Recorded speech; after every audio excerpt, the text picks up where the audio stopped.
there are billions of people in this world. Napakahirap humanap ng taong mamahalin natin na ibibigay natin yung lahat. But it's more difficult to find someone who is willing to give up and drop everything down just to be with us. Ang hirap humanap ng taong ganyan.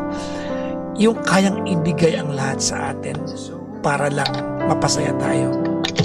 Yung nagmamakaawang maging bahagi ng mundo natin. And sometimes, these are the people that we take for granted. Kasi nasanay tayo na lagi lang naman sila andyan eh. But the easiest people to take for granted are the people who are always available. And the only time that we realize the value of these people ay pag wala na siya. Nag-iba na yung nakikinabang sa atensyon na dati tayo nakakakuha. And I'm afraid it might happen to you if you do not change your ways.